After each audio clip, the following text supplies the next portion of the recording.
እናመጣልሃለን።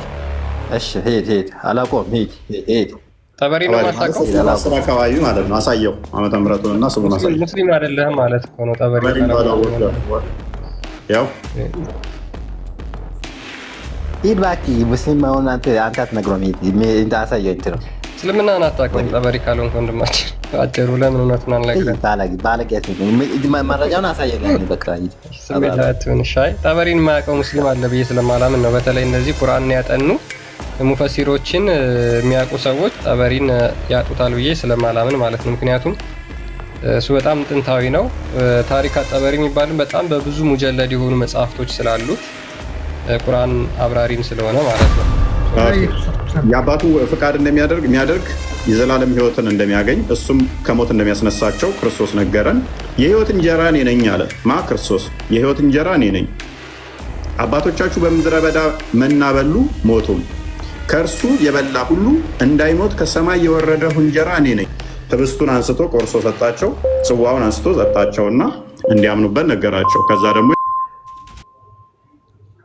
እንደ እሱንም አታውቅም፣ እሱንም እጁን ይበልጡታል ማለት ነው። 6 4 እጅ ያላቸው አሉ የህንድ ጣዖታቶች። በምን አይተው ጣዖታቸው ራሱ እንደዚህ ያለው ማለክቶቻችን ይህን ያህል እጅ አላቸው ብለው የሚገዟቸው አላቸው ማለት ነው። ጣዖት ሰው ሰራሽ ፈጣሪ እንዴት ሆኖ በምን አይቶ አመኑ 4 እጅ መኖሩን? ለአንተ ጥያቄ መልካም። ለእኛም እኮ አላህ እኮ አንተ ብለህ የምታመልከው አሁን እየነገርከን ያለው የጣዖት ባህሪ ነው። ጣዖት ነው ብለን ነው የምናምነው። ጣዖት እኮ ሰው ሰራሽ እኮ እናንተ የምታመልኩት ሰው ሰራሽ ነው የምታመልኩት። ጣዖት ነው ብለን ነው የምናምነው። አንተ የምትዘረዝረው ነው ጣዖት ነው ብለን ነው የምናምነው። ያ ጣዖቱ ድፍን ነው ወይንስ ቀዳዳ አለው? ምክንያቱም መሐመድን አላህ ይበላል ይጠጣል ወይ ብለው ሲጠይቁት ሆድ የለውም ነው ያላቸው። ሆድ የለውም ወይንም ደግሞ ሰመድ ማለት ድፍን ማለት ነው። ድፍን ብሎ ነው ያላቸው። ድፍን ከሆነ ደግሞ እናንተስ እንደዛ ብላችሁ ነው የምትቀበሉት ወይንስ ሆድ የለውም ብላችሁ የምታምኑት? ከወገብ በታች አካል አለው፣ ከወገብ በላይ አካል አለው። እዚህ አካባቢ ወንድ ነው የምታስማማው። ጀዋር እንኳን ሰመድ ማለት ድፍን ማለት ነው። ቆይ ሰመድ ማለት ድፍን ማለት ነው። ምን አልክ? ሰመድ ማለት ድፍን ማለት ነው። ጀዋር ነው አንተ ነው የሳከው። ሰመድ ማለት ድፍን ማለት ነው ወይ ነው? ያ እኔ ነው ታውቁት። መልካም። ሰመድ ማለት ድፍን ማለት ነው። ሰመድ ማለት ድፍን ማለት ነው። በየትኛው ጥያቄ ለምጠይቃለህ? ወይ አንዴ ጀዋር ሰመድ ማለት ምን ማለት ነው? ቶፊክ አንተ ራስህ ሰመድ ዋና ፍቺው ያለበት ሌላ የሚተረጎመው ሌላ። እየተሳሳትኩ ነው እኮ እየጠየቅኩ እኮ። ሰመድ ማለት ምን ማለት ነው? ድፍን ማለት እንደሆነ መጀመሪያ ቆይ ሲተረጉም ራሱ ያላወቀው አንተ ለኔ ለምን ትጠይቃለሽ? እየነገርኩህ እኮ ወይ ጉጅብር የገባውን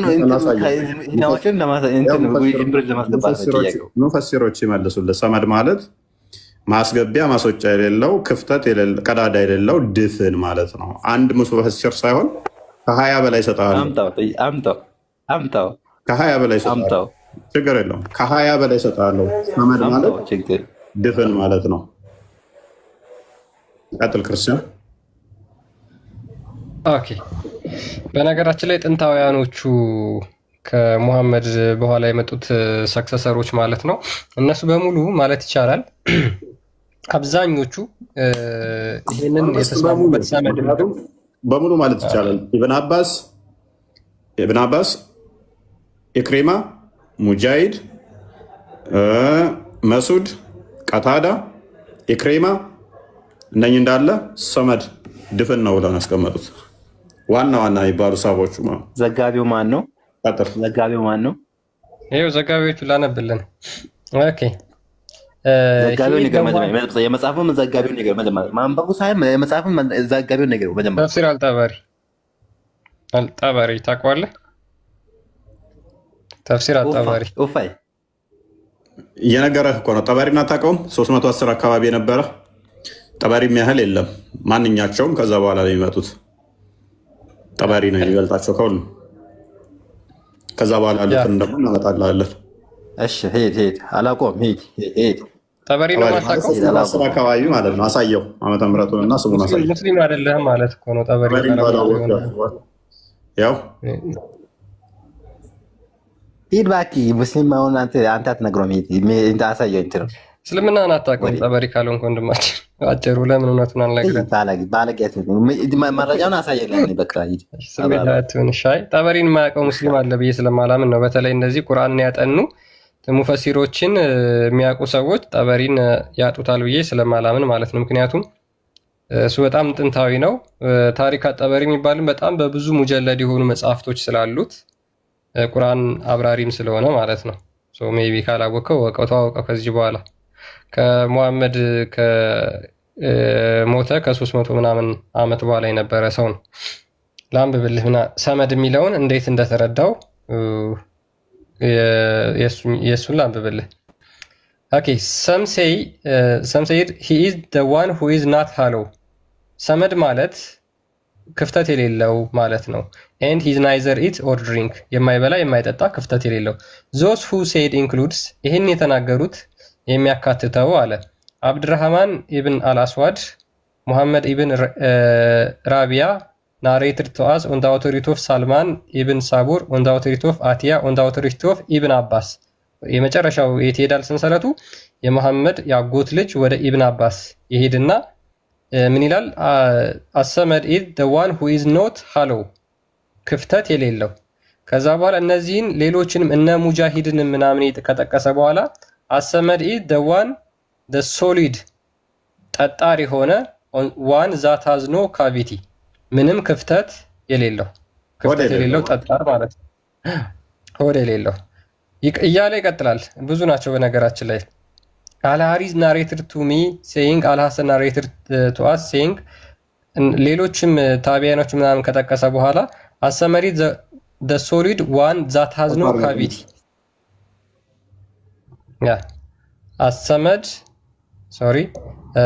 አሰመሪ the one that has no cavity ምንም ካቪቲ ቀዳዳ የሌለው ማለት ነው። ውስጡ ቀዳዳ የሌለው የተደፈነ ነገር። ሙጃሂድ ያለውን አንብቦ on the authority of ሙጃሂድ who said as-samad is the solid one ታች ዝቅ በል አንድ ስቴፕ። ኦኬ on the authority of ሙጃሂድ who said ባይዘይ ሙጃሂድ ተናገ አለ አረግላት እሺ እንደውም ራሱ ሲልልን ደስ ይለናል።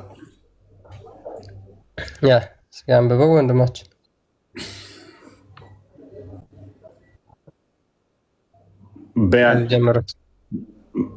በያን አልበያን ነው የሚለው እንደዛ ነው ኪታቡ ስም ያ ተፍሲር ጠበሪ ማለት ነው። ቀጥል ወንድማችን ከዚህ ጀምሮ እስኪ አንብበው። መረጃውን ከየት ነው የምታመጡት? ዝም ብላችሁ አታንብቡ። አንብብ። ያው በአረብኛ ኪታቡ እስኪ አንብብ። ያው ኪታቡ ተከፍቶላል። ከጎግል ዝም ብለህ ሰርች እያደረግ አንብብ። ይሄ ምን ይላል? ይሄን አንብበው እስኪ ጀዋር አንብበው። እየጠበቅኩ ነው። ይሄ ማን ይላል?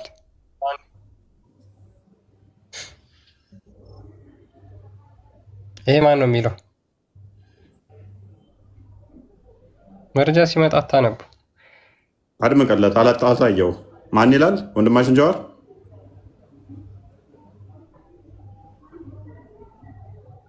ኦኬ አልጠበሪ ይላል አይደል? አይልም። አንቀጣፊ አይልም። እፎይ ነው የሚለው። ተፍሲር አልፎይ ትላለህ። ያለው ተፍሲር ወንድሞቼ ምናልባት ማንበብ ይፈልጋለ ገስት ውስጥ ካላችሁ አረብኛው ማንበብ ይፈልጋለ ወደ ከመውጣታችን በዚህ በዚህኛው አረብኛ በጣም ስለምትወዱ መጀመሪያ እንደምን ናችሁ? ሰላም አሊ ሱራጅ ሁሉ ሰላም ይመስገነው። እኔ ትንሽ ጠይቄ ነበረ تفسير ፈቃደኛ الجامع ከሆነ እሱ البياني في تفسير القرآن الطبري ጀዋር ቆይማ ጀዋር እሱን كتاب من እንጠይቀ من ማለት እና ታነባለህ። ቆይ ትንሽ ቆይ ተረጋጋማ።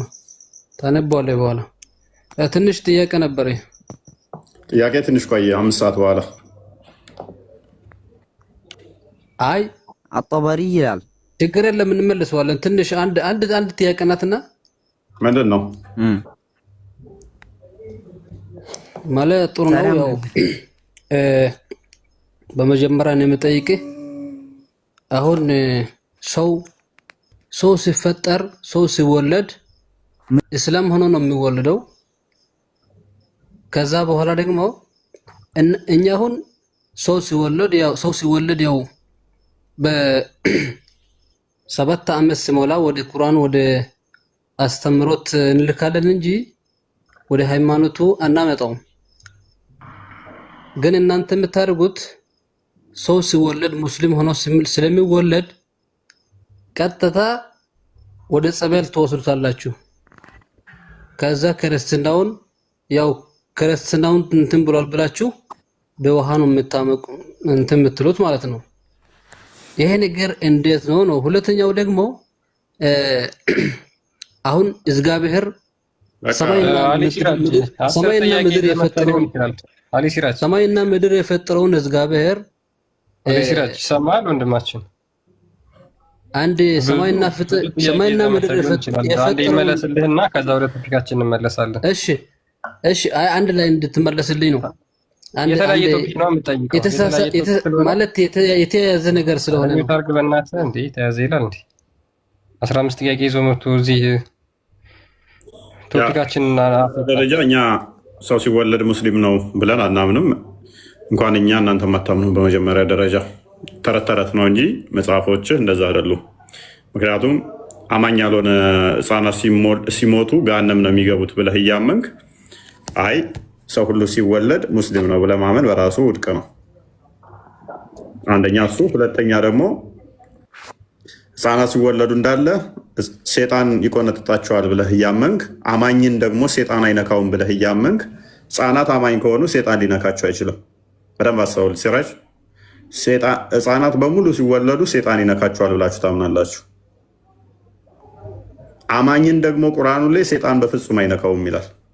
ስለዚህ አማኝ ቢሆኑ ኖሮ ሴጣን አይነካቸው ነበረ በአንተ አስተምሮ መሰረት። ሌላኛው ምንድነው እሱ በውሃ እንትን ወስዳችሁ ክርስቲያን ታደርጓቸዋላችሁ ይላል ቁርአን 30 ላይ ሱራ 30 ላይ የተፈጥሮ እንትን በምንም እንደማይጠፋ ይናገራል። እኛ በውሃ እንደሚለቅ የምናውቀው ቆሻሻ እና ሴጣን ነው። እስልምና ሴጣን ነው ካላችሁን እናመሰግናለን። አዎ በጸበል ህፃናቶቹ ላይ እናጠምቃቸውና እንግዲህ ሲጠመቁ አጋንንት ከሆነ እስልምና ይለቃቸዋል። ጸበሉ ሲጠመቁ ቅዱሱን የእግዚአብሔርን መንፈስ ስለሚቀበሉ እስልምና አጋንንታዊ እምነት ነው። ስለዚህ አስቀድሞ ነበር ካላችሁ ያ አጋንንት ከሆነ እስልምና እንዳላችሁት ይሁንላችሁ፣ ተቀብለናችኋል። እስልምና አስቀድሞ ነበረ፣ አጋንንት ነው። ግን ያን አጋንንት በጸበል እናስወጣዋለን። እስልምና አጋንንት ነው ብላችሁ ካመናችሁ ማለት ነው። ስለዚህ እኛ በጸበል ሊወጣ የሚችለው በጸበል ቦታ ላይም አይታችኋል። ሊለቅ የሚችለው ከሰዎች እምነት ሳይሆን የምናስለቅቀው አጋንንት ነው የምናስለቅቀው። እስልምና አጋንንት ከሆነ እናመሰግናለን። በቃ ይለቋል፣ ይለቃቸዋል። ሰዎች ሲጠመቁ ይለቃቸዋል። እስልምና አጋንንት ስለሆነ እንደዛ የምታምኑ ከሆነ ኦቨርኦል ግን ምንድነው ህፃናት ለምንድነው ታዲያ በልጅነታቸው የሚጠመቁት ከሆነ ጥያቄው በፈጣሪ ዘንድ 80 ዓመትም ሆን 10 ዓመትም ሆን 20 ዓመት 5 ዓመትም ብትሆን እድሜ እዚህ ስማሽ ማጠር አያደርግም። ሰው ፈጣሪን ለማመስገን ህፃናቶቹም የተገቡ ናቸው ብለን እናምናለን እኛ።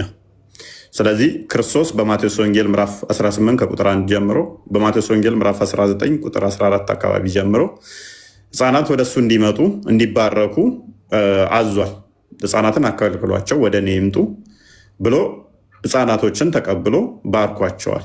ስለዚህ እሱን መሰረት በማድረግ ህፃናት ወደ ቤተ መቅደስ በ40 እና በ80 መጽሐፈ ኩፋሌ ምዕራፍ 4 ቁጥር 9 አካባቢ ላይ ባለው መሰረት እንዲሁም ደግሞ ዘጸአት ምዕራፍ 12 ይመስለኛል እሱን መሰረት በማድረግ ይጠመቃሉ ማለት ነው። ስለዚህ እሱን ሲጠመቁ የእግዚአብሔርን ልጅነትን ይይዛሉ። የአጋንንት መጫወቻ አይሆኑም። እናንተ ህፃናቶቹ በልጅነታቸው ከተወለዱ ጀምሮ አላህ ነው ሴጣን ወደ ሰዎች አይ ቲንክ ሱራ 17:35 ላይ ሴጣንንም ሊያስጠጋ የሚችለው አላህ ነው። ስለዚህ ወደ ህፃናቱ ሴጣንን ልኮ ህፃናቱን ሲያስቆነጥጣቸውና የሴጣን ቁራኛ ሲያደርጋቸው የእኛ ጌታ ደግሞ ህፃናትን ወደ እኔ አንጧቸው መንፈሴን እጭንባቸዋለሁ ከዛም የኔ ልጆች ይሆናሉ አለን። እሱም መሰረት በማድረግ እግዚአብሔር ልጅ እንዲሆኑ እንዲጠመቁ ገላትያ ምዕራፍ 3 ቁጥር 26 ጀምሮ የተጠመቁ ሁሉ ክርስቶስን ስለሚለብሱ ክርስቶስን እንዲለብሱ እግዚአብሔር መንፈስ በእነሱ እንዲያድር እግዚአብሔር ልጆች እንዲባሉ ሮሜ ምዕራፍ 8 ቁጥር 15-17 ስለዚህ አባታችን ብለው እንዲያድጉ አፋቸውን በዛ እንዲፈቱ እግዚአብሔር አባታችን ነው ሴጣን የእኛ ወዳጅ አይደለም ብለው ሴጣንን ክደው እንዲያድጉ በዛ ውስጥ እናሳድጋቸዋለን። ህፃናት ቢሞቱ እንኳን ጋንም እንደናንተ ይገባሉ ብለን አናምንም። ህፃናት ንጹህ ስለሆኑ ክርስቶስ የነገረን ህፃናት እንኳን ለመንግስት ሰማያት የተመረጡ የታጩ የተገቡ እንደሆኑ ነው። ማቴዎስ ወንጌል ምዕራፍ 19ን መመልከት ይቻላል ከቁጥር 1 እስከ 6። ስለዚህ በቤተሰቦቻቸው ኃጢአት እንደዚህ የሚጠየቁ አይደሉም። እኛ ጋር መጽሐፈ ሕዝቅኤል ትንቢተ ሕዝቅኤል ምዕራፍ 18 ቁጥር 4 እና ቁጥር 20 መመልከት ይቻላል ማለት ነው። ስለዚህ ከዛ አንጻር ነው። ክርስቲያን የምትለው ካለ ጨምርበትና ወደ ቶፒኩ መልስ። በሱራ 30 ቁጥር 30 ላይ ምንድነው የተፈጥሮ ሃይማኖት እንደማይቀየር ማንም ሊለውጠው እንደማይችል ቁርአን ይናገራል እንዳልከው ማለት ነው። ስለዚህ ሰው ሲወለድ ሁሉ ሙስሊም ነው ብለው የሚያምኑ ከሆነ ያ የተፈጥሮ ሃይማኖት በውሃ ይጠፋል ብለው የሚያምኑ ከሆነ ከቁርአናቸው ጋር አላህ ከተናገረው ነገር ጋር ነው የሚጋጩት ማለት ነው። ግልጽ ነው። እኛ በቤተክርስቲያናችን ህፃናት ለምንድነው የሚጠመቁት ካልን ምንድነው ጌታችን ኢየሱስ ክርስቶስን በግልጽ ተናግሮታል። ሰው ከውሃና ከመንፈስ ካልተወለደ በስተቀር የእግዚአብሔር መንግስት አያይም ብሏል። ስለዚህ ህፃናት የሚወለዱት አንደኛ የእግዚአብሔር መንግስት የመንፈስ ቅዱስ ማደሪያ ለመሆን፣ ሁለተኛ ከክርስቶስ ትንሣኤና ሞትና ትንሣኤ ጋር ለመተባበር ለመመስከር እንደሆነ መጽሐፍ ቅዱስ በግልጽ አድርጎ ይናገራል እንጂ ከእስልምና ወደ ክርስትና ለማምጣት ነው የሚል ተረት ነው። ላይክ በእናንተ የተፈጠረ ተረት ነው እንጂ ይሄ ምንም መለኮታዊ አስተምሮ ነው ብለን አናምንም። አይጠመቁ አሉ። ስለዚህ ስለማይጠመቁ እነዛ ሙስሊም ናቸው ማለት ነው። ማይጠመቁት አይሁዶች ለምሳሌ አይጠመቁም። ስለዚህ ስላልተጠመቁ ሙስሊም ናቸው ማለት እኮ ነው። የእስልምና ጭንቅላት አላህ ከዓርሽ በላይ ተደላደለ ነው። ከዓርሽ በላይ ተደላደለ ስንተረጉመው ማለት ነው። ወደ አማርኛ ስንተረጉመው እንደዛ አይደለም። እንደዛ ብሎ የተረጎመ ከዓርሽ በላይ ተደላደለ ብሎ የተረጎመውን እስክፈት አሳየን። እንደዛ አይደለም የሚለው በአርሽ ላይ ነው። አርራህማን ዐለል አርሽ ተዋ። እሺ አርራህማን ዐለል አርሽ ተዋ አይደለም ያለው። አርራህማን ዐለል አርሽ ተዋ ማለት በአርሽ ላይ ተደላደለ የሚለው እንደዛ ብሎ የፈሰረ አማርኛ የትኛው ነው? ሙፈሲር ነው የፈሰረልን? እስክፈት የትኛው ቁርአን ነው እንደዛ የሚለው? ምክንያቱም አንተ ስኮላር አይደለም። አንተ እኮ መጀመሪያ ማወቅ ያለብህ አረብኛን ነው። ዋናው አረብኛ ላይ ነው እንጂ እንደዛ ብሎ የፈሰረልን አንተ አልኩህ እኮ እንደዛ ብሎ የፈሰረልን አምጣ። አንተን ተረት አይደለም። አንተ እንደምፈስረው ሳይሆን ክፈተው። አንተ እንደዛ ብሎ የፈሰረውን የተረጎመውን እንደዛ ቁርአን እኮ እንደዛ እኮ ነው የሚለው። ኤኒዌይስ ቅድም ምን ብሎ ነበር?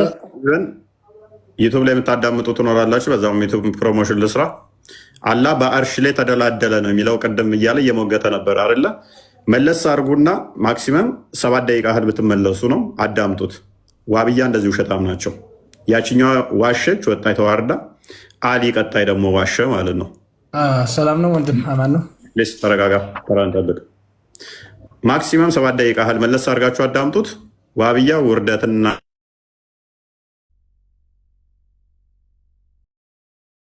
ያዳመጣችሁኝ ያላችሁት አሊንም እንዴት ውሸታም እንደሆኑ ዋብያዎችን ለማወቅ መለስ አድርጋችሁ ቅድም የተናገረውን እዩት ማለት ነው።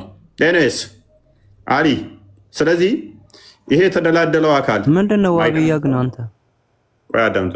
አንተ በሁሉ ቦታ ነው ያለው ስላልክ አንተ ደግሞ ከሁሉም ይለያል አሊ። ስለዚህ በሁሉ ቦታ የሚገኘው አይምን ከአርሽ በላይ ተደላድሎ ያለው አካል ድፍን ነው ወይንስ ክፍተት ያለው አካል ነው?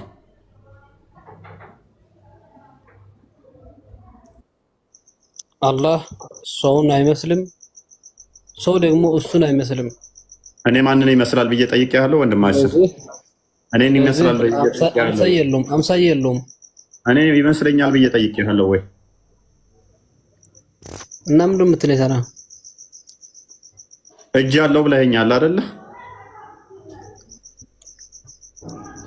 እጅ ምናምን የሚባል ምን አመጣህ? አሁን አንተ እጅ አለው እግር አለው እንዴት ነው የሚያየው? ይሄ በዚህ ውስጥ መግባት የለብንም እኛ። እሺ መግባት ካልፈለክ ሚውት አድርገሽ። እስማኤል እንኳን ደህና መጣህ።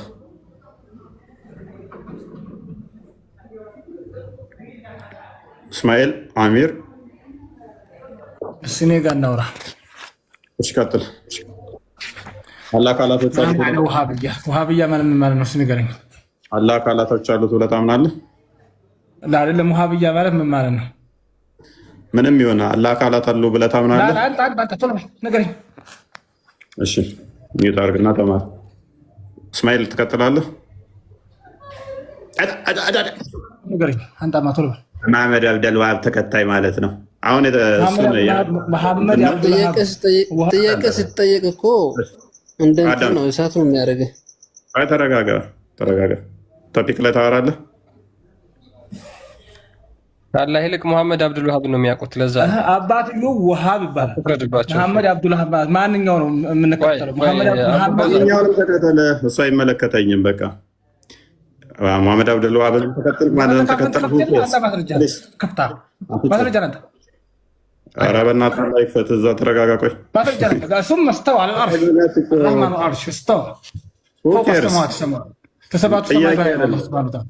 ጥያቄ አልጠየቅኩም። አትጩህ፣ ተረጋጋ። ስለስተዋ ደግሞ ማስረጃ እነግርሃለሁ። አይደለም አንተ ኮፋሩ ቀርቶ ማንኛውም ይምጣ። አትጩህ፣ ተረጋጋ። አንተ ቶሎ ብል ማስረጃ። ኧረ ተረጋጋ። ቆይ ተረጋጋ። ማአነ ውሃብያ የሚለውን አንተ ተረጋጋ። ቆይ ምንም ጮህ። ተረጋጋ ሰውዬ፣ ተረጋጋ። ኦኬ ከአርሽ በላይ ነው ብሎናል። ይሄ ከአርሽ በላይ ያለው አካላት እንዳሉት ታምንበታለህ? አካላት አሉት ብለህ ታምናለህ? ማይክን አንሳውን። ተረጋጋ፣ አትጩህ።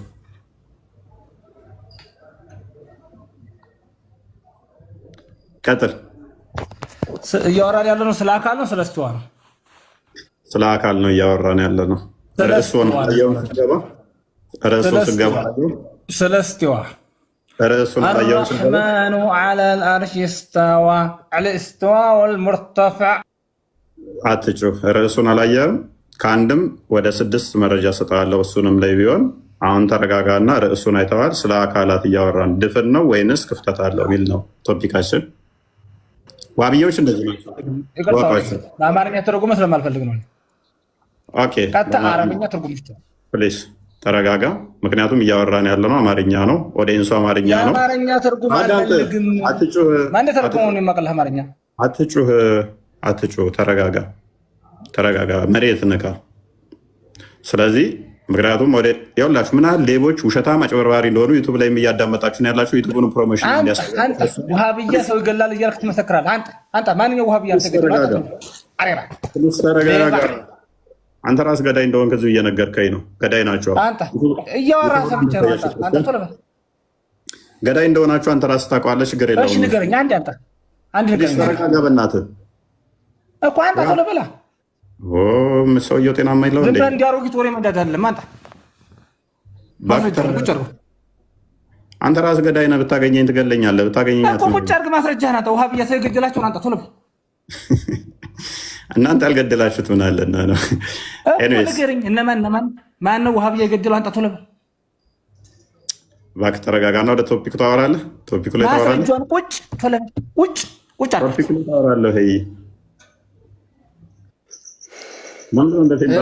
ወንድም አለም የምትሰማን ከሆነ አማርኛ ሳይሆን ስራጅ አዳምጡ።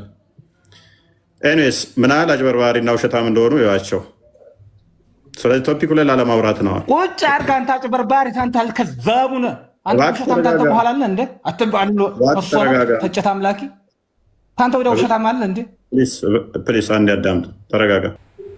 ኦኬ አሁን እነዚህ ማለት በደረጃ ነው ወይስ ዝም ብሎ ማለት እንዴት ነው? አሁን ለምሳሌ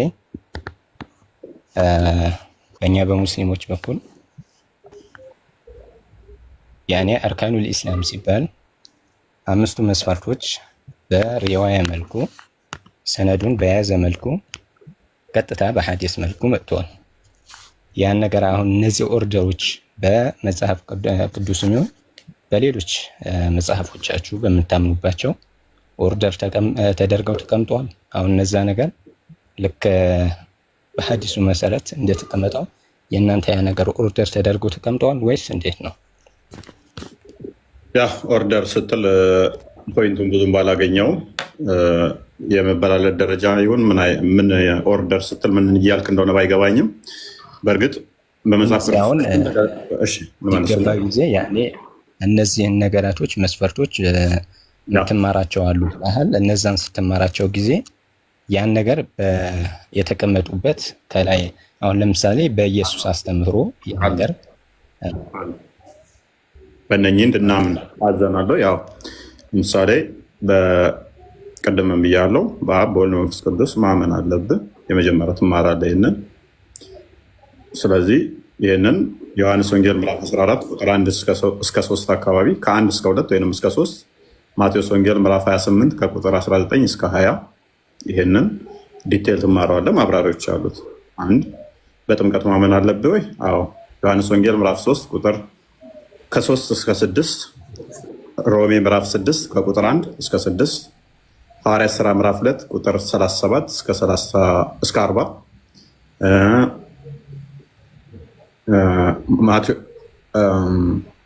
ማርቆስ ወንጌል ምዕራፍ 16 ላይ ተጠቅሷል። ጥምቀት፣ ትንሣኤ ሙታን እና ትንሣኤ ሙታን ደግሞ አንደኛ ቆሮንቶስ ምዕራፍ 15 ከቁጥር 12 እስከ 47 48 አካባቢ ዲቴል ተብራርቷል፣ ተጠቅሷል። እያንዳንዱ እንዴት ሞተን እንደምንነሳ ማለት ነው። እንዲሁም ደግሞ ዮሐንስ ወንጌል ምዕራፍ 11 ቁጥር 25 አንድ ክርስቲያን ያልሆነ አካል ወደ ክርስትና ሲገባ ጊዜ አሁን ለምሳሌ በአብ ወልድ በመንፈስ ያ ትንሣኤ ሙታን ዮሐንስ ወንጌል ምዕራፍ 11 ቁጥር 25 ላይ ስለዚህ ሞተን እንደምንነሳ ተዘርዝሯል። ተጨማሪ ጥቅሶችም ይኖራሉ ማለት ነው። ቁርባን ይቀራል። ቁርባን ደግሞ ማቴዎስ ወንጌል ምዕራፍ 26 ቁጥር ከ26 እስከ 29 እንዲሁም ደግሞ ዮሐንስ ወንጌል ምዕራፍ 6 ከቁጥር 48 እስከ 58 ተዘርዝሯል ማለት ነው። ሌላ የቀረኝ ምን ላይ ነው አለ? ክርስቲያን ካለ ጨምርበት። አሁን በወልድ በመንፈስ በአብ በወልድ በመንፈስ ለምሳሌ አንድ ሙስሊም ያልሆነ ክርስቲያን ያልሆነ አካል ወደ ክርስትና ለመግባት ሲፈልግ ወልድ አብ ወልድ መንፈስ እነዚህም ተቀብሎ ነው መግባት አለበት የሚለውን እንትኑና አውጥተህ ልታሳይ ትችላለህ። የኢየሱስ አስተምሮ ማለት ነው። ኦኬ፣ በአብ በወልድ ማመን አለባቸው የሚል ማሳየት ትችላለህ ወይ? በሚገባ አለ። ምክንያቱም ሙሉ መጽሐፍ ቅዱሳችን ይህንን ስለሚናገር ማለት ነው። በእኔ የምመኑ በአባቴ የምመኑ ደጋግሞ ክርስቶስ ስለነገረን ማለት ነው። ስለዚህ በልጁ እናምናለን፣ በአባቱ እናምናለን። ታላቁም ትእዛዝ ደግሞ ምንድነው? እሱ በአብ በወልድ መንፈስ ቅዱስ ስም ሰዎች እየተጠመቁ ደቀ መዝሙር እንዲሆኑ የታዘዝ ነው።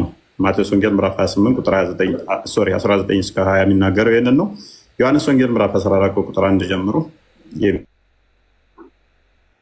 ታወጣልኛለህ? ይቅርታ ፎይ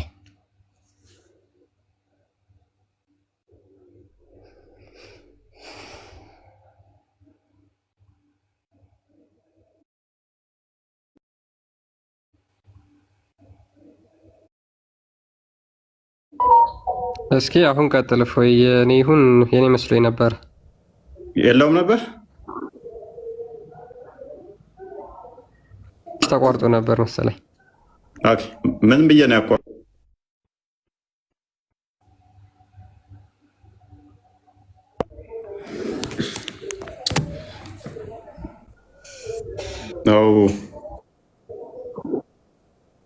መጽሐፍ ቅዱስ ካሜራ የሚከፍትልኝ አይመስለኝም። ኔትወርክ በጣም እያዛገኝ ነው።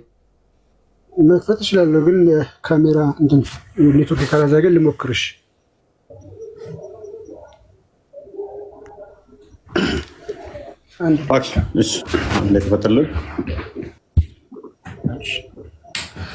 ምን ልክፈት ቦስ? ኦኬ ማቴዎስ ወንጌል ምዕራፍ 28 ቁጥር 19 ማቴዎስ 28 19 28 19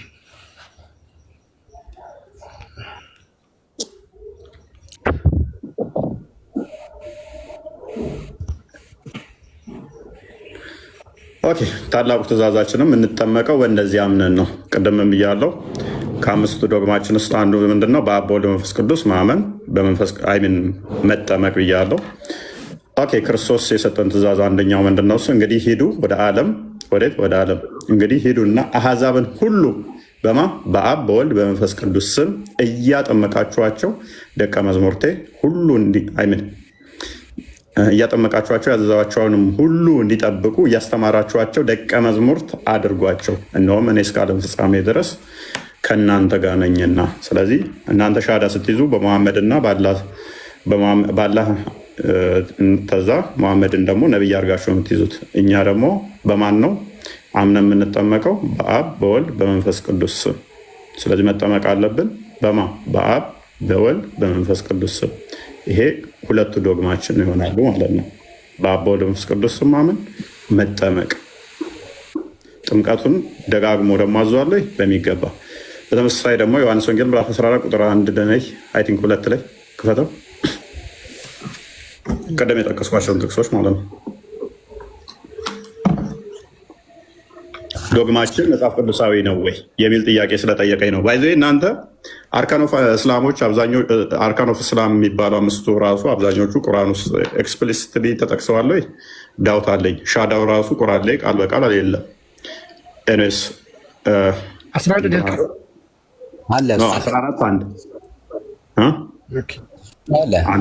አለ ናልከኝ? አዎ አለ ቁርአን ላይ ለምሳሌ አሁን ቁርአን በምን ይፈሰራል?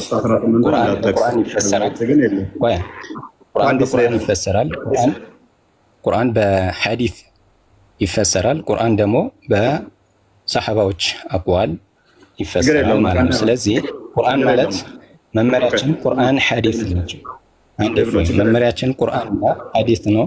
አሁን ለምሳሌ ቁርአን ውስጥ እሺ ሆል ልናርገውና አንዴ እንትን አልካውን እንትን በልና ቁርአኑ ላይ ካለም ችግር የለውም፣ ግን የለም ያው በሐዲስ ይፈሰራል ስላልክ ሐዲስ ላይ እንዳላቃለሁ። ሐዲስ ላይ ግን ኤክስፕሊሲቲ ላይ አይደለም። እሱም የግድ በኢሳም መያዝ አለብህ። ኢሳንም የሚያስቀምጥ ስላለ ማለት ነው። ኤነስ ግን ከፍ አድርገው ሪፍሌክሽን የፒክቸሩ ስለሚገባ ነው እንደዚህ ለብሻል። ቁርአን ላይ አለ ብዙ ቦታ ጀሚል የለም። በፈለከው ወራር እንድላለው ቁርአን ላይ የለም ብዬ አይሰማም።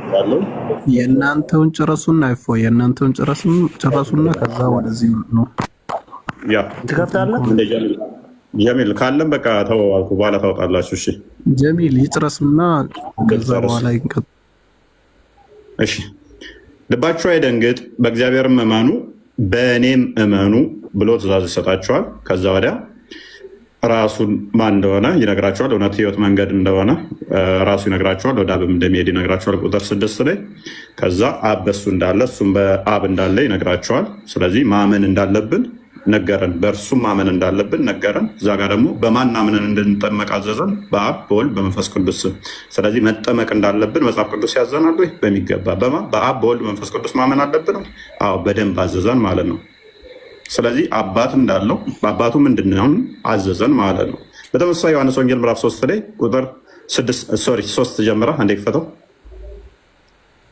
ጥምቀትን እናጥራውና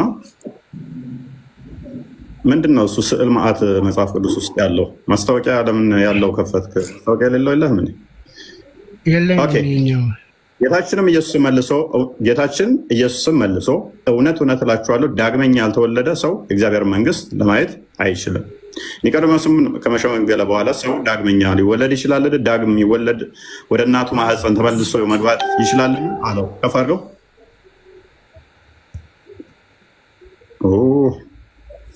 ጌታችንም ኢየሱስ መልሶ እንዲህ አለው፣ እውነት እውነት እልሃለሁ ዳግመኛ ከውኃና ከመንፈስ ያልተወለደ ሰው ወደ እግዚአብሔር መንግስት ሊገባ አይችልም።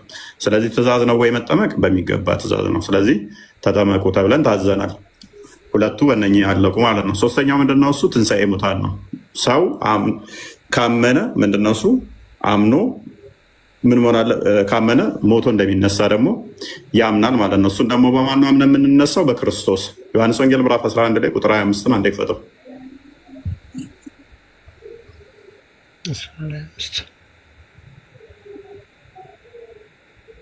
ዋይፋዩን ብታጠፋው እኮ ስዕል አያመጣብህ፣ አንተን ቪዲዮ አያመጣብህ። እሺ ጌታችን ኢየሱስም አላት፣ ትንሣኤና ህይወት እኔ ነኝ። ፍጡር ባይዘ እንደዚህ ማንም አይልም። ትንሣኤና ህይወት፣ ለፍጡራን ትንሣኤ መሆን የሚችል ህይወት መሆን የሚችል አንድ ፈጣሪ ብቻ ነው። ምን አላት? ትንሣኤና ህይወት እኔ ነኝ አላት። ኦኬ የሚያምንብኝ ቢሞትን እንኳን ይነሳል አላት። ምን? የሚያምንብኝ ቢሞት እንኳን ይነሳል። ሕያው የሆነ የሚያምንብኝ ሁሉ ለዘላለም አይሞትም። ይህን ታምኛለሽ አላት። ከፈረው እርሷም አዎ ጌታዬ፣ አንተ ወደ ዓለም የሚመጣው የእግዚአብሔር ልጅ ክርስቶስ እንደሆንክ እኔ አምናለሁ አለችው። ስለዚህ በአብ ልጅ በወልድ ማመን የዘላለም ሕይወትን ያስገኛል። ከሞት እንነሳለን፣ በሱ እናምናለን፣ እንነሳለን። ምን ብሏል? ቁጥር 25 ላይ ካየው 6 ላይ የሚያምንብኝ ሁሉ የዘላለም እንደሚነሳ ነገረን። ይሄ እንድናምን ታዘናል ማለት ነው። ስለዚህ አዎ ሞተን አንቀርም፣ እንነሳለን ብለን ትንሣኤ ሙታንን ተስፋ እናደርጋለን ማለት ነው። አራተኛው ምንድነው? እሱ ቁርባን ነው። እሱም ደግሞ ዮሐንስ ወንጌል ምዕራፍ ማቴዎስ ወንጌል ምዕራፍ 26 ቁጥር 29 አንዴ ክፈተው።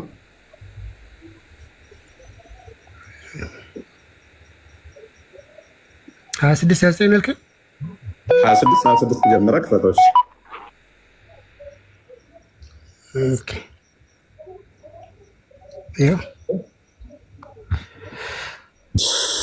እሺ ሲበሉም ኢየሱስ ህብስትን አንስቶ ባረከ፣ ቆርሶም ለደቀ መዛሙርቱ ሰጠና እንካችሁ ብሉ፣ ይህ ሥጋዬ ነው አለ። ጽዋንም አንስቶ አመስግኖም ሰጣቸው፣ እንዲህም አለ፣ ሁላችሁ ከእርሱ ጠጡ አለ። ህብስቱን ባረከ፣ ሰጣቸው፣ እንኩ ይሄ ስለ እናንተ የሚቆረስ ሥጋዬ ነው። ህብስቱንም አንስቶ ባረከና ጽዋውን ሰጣቸው፣ ጠጡ አላቸው። ከዛስ በጣም ነው ድመት ገላሃልን እጅ ቫብሬት ይሆናል። ስለ ብዙዎች ለኃጢአት ይቅርታ የሚፈስ የአዲስ ኪዳን ደሜ ነው። ስለዚህ የአዲስ ኪዳን ደሙ እንደሚፈስ ክርስቶስ ስለኛ እንደሚሰቀል እንደሚሞት ጸሎተ ሐሙስ ስለታ ይሄንን አሳያቸው። ነገር ግን እላችኋለሁ በአባቴ መንግስት ከእናንተ ጋር እንደዚህ ብሎ ይቀጥላል። ኤኔስ ዮሐንስ ወንጌል ምዕራፍ 6 ቁጥር 40 ላይ አንዴ ክፈተው። ይሄንን ለደቀ መዛሙርቱ ሰጣቸው። ስለዚህ ይሄ ስለ እናንተ የሚሆን አዲስ ኪዳን ህግ ነው ብሎ ሰጣቸው፣ ነገራቸው። ዮሐንስ ወንጌል ምዕራፍ 6 ከቁጥር 40 ጀምሮ ሙሉውን አንብቡት፣ እስከ 60 ምናምን ድረስ አንብቡት። የተወሰነውን እኛ እንትን ብላችሁ ኦኬ። በኢየሱስም እጅ በጣም ነው የሚንቀጠቀጠው። የአባቱ ፍቃድ የሚያደርግ የዘላለም ህይወትን እንደሚያገኝ እሱም ከሞት እንደሚያስነሳቸው ክርስቶስ ነገረን። ከዛ ወዲያ ከፍ አድርገው ቁጥር 48 ላይ አድርገው። ቁጥር 48 ሙሉውን አንብቡት በደንብ ስለሚናገር። ኦኬ የህይወት እንጀራ እኔ ነኝ አለ። ክርስቶስ የህይወት እንጀራ እኔ ነኝ። አባቶቻችሁ በምድረ በዳ መና በሉ ሞቱም፣ ከእርሱ የበላ ሁሉ እንዳይሞት ከሰማይ የወረደው እንጀራ እኔ ነኝ። አይምን ይህ ነው አላቸው። ከፍ አድርገው ስለ ስጋ ደግሞ የሚናገረው ቅድም የሰጣቸውን ህግ ማለት ነው። ቅድም እዛ ጋ ለደቀ መዛሙርቱ ህብስቱን አንስቶ ቆርሶ ሰጣቸው፣ ጽዋውን አንስቶ ሰጣቸውና እንዲያምኑበት ነገራቸው። ከዛ ደግሞ የእኛውን ከሰማይ የወረደ የህይወት እንጀራ እኔ ማነኝ አላቸው። ከሰማይ የወረድኩ የህይወት እንጀራ እኔ ነኝ አላቸው። ቅድም ባሳየኋችሁ ደግሞ እኔ ህይወት ነኝ፣ የሚያምንብኝ ቢሞት እንኳን ህያው ይሆናል። ቁጥር 6:40 ላይ ደግሞ እዚሁ ላይ ብትሞቱ እንኳን አስነሳችኋለሁ አለ። ስለዚህ ብንሞት እንነሳለን። እሱ ስለኛ ከሰማይ የወረደ የአብ ልጅ ነው ብለን ማመን አለብን ማለት ነው። በእሱ ስም መጠመቅ አለብን ማለት ነው። ከዛ ደግሞ ስጋ ወደሙን መቀበል አለብን።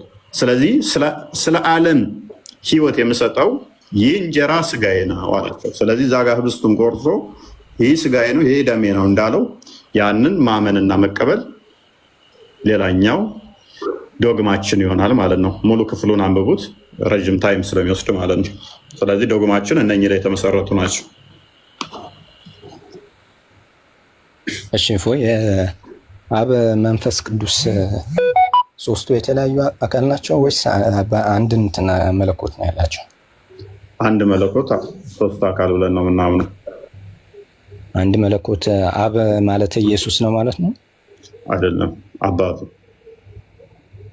አባቱ ያ። ስለዚህ አብና ኢየሱስ የተለያዩ ናቸው ማለት ነው። በአካል ስትል ያ አምላካችን ሕያው ነው ብለን እናምናለን። ቃል አለው ብለን እናምናለን። አምላካችን ሕያው ነው፣ ቃል አለው ብለን እናምናለን። ሕያው ነው ስንል እንደ ግዑዝ ድንጋይ ህይወት የሌለው ሙት የሆነ ወይንም ደግሞ የሞተ አንድ ሰው ከሞተ ህይወት የለውም። ወይንም ደግሞ አንድ ድንጋይ ህይወት የለውም። እንደዛ አይደለም። አምላካችን ሕያው ነው፣ ሕያው ነው። ያ ሕያውነቱ ምን ብለን እንጠራለን? ሕያው ነው ስለ እንደኛ ደግሞ እንዳታመሳስለው፣ እንደኛ ነፍስ የተሰጠው ምናምን ነገር አድርገን እንዳትወስደው። ግን ያ ሕያውነቱን መንፈስ ቅዱስ ብለን እንጠራለን። ሕያውነቱን ግን ይቅርታ፣ ሕያውነቱን ግን ማለት አሁን ሰው ልጆችን በሚያጋጥማቸው በጉለት ተቀላቅሎበታል ማለት ሞት ምናምን የመሰለን ማለት ነው። ለምሳሌ መራብ መጠራት የመሰለን ነገር ማለት ነው እግዚአብሔር። ስለዚህ ይህ እንዴት ነው ከሕያው ማለት ሕያው ነው ብለሃል? አይ በባህሪው ይራባል ይጠማል ብለን አናምነው። ይራባል አናምነው። ይራባል፣ አይራብም፣ አይጠማም፣ አይሞትም፣ አይደክምም፣ አይተኛም፣ አይነሳም፣ አይቆምም፣ አይሄድም። እንደዚህ አይነት ነገሮች በፍጹም አይነገሩም። መሄድ፣ መምጣት፣ መቆም፣ መነሳት፣ መቀመጥ ወዘተ የሚባሉ ነገር ለፈጣሪ በባህሪው ይነገራሉ ብለን አናምነው።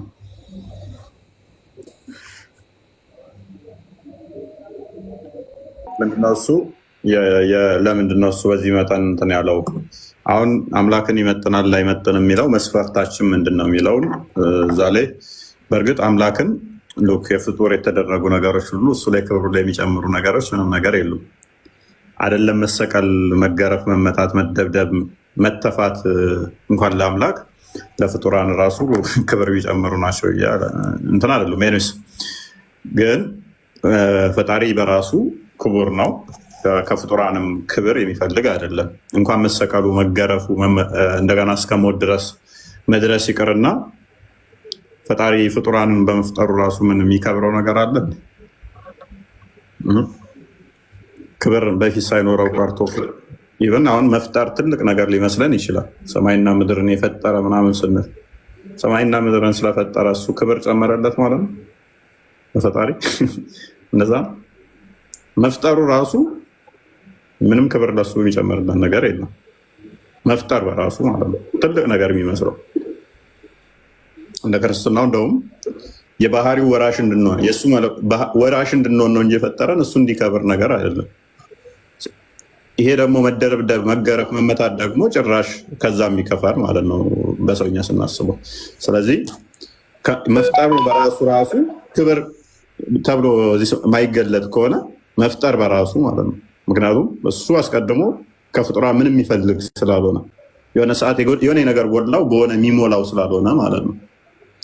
ታዲያ ለምንድን ነው እሱ እዛ ሆኖ መማር ሲችል ለምንድን ነው ያልማረው? ለምን እንደዚህ አይነት ሀስል ውስጥ የሚመስል በሰውኛ ስንረዳው መጣ ሲሆን ምንድነው እሱ የእኛን የክርስትናውን አረዳድ በደንብ ማወቅ ያስፈልጋል። እኛ ምን እናምናለን? ፈጣሪ ፈራጅ ነው ብለን እናምናለን። ፈራጅ ነው። ፍርዱ ማንም አይሽረው፣ ማንም አይለውጠው። ፈራጅ ነው ብለን ነው ምናምን።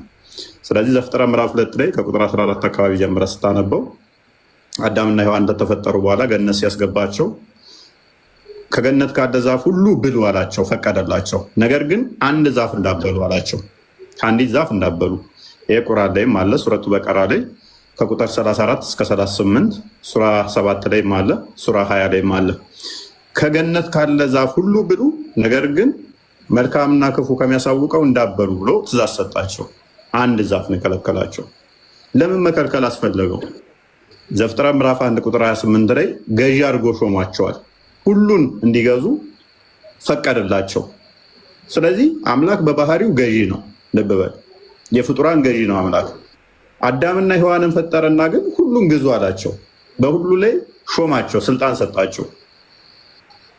የሁሉ ገዢ ከሆኑ ስለዚህ አዳምና ሔዋን የሁሉ ገዢ መሆናቸው ከታወቀ አትሊስት ለፈጣሪ ደግሞ እነሱ መገዛት መቻል አለባቸው።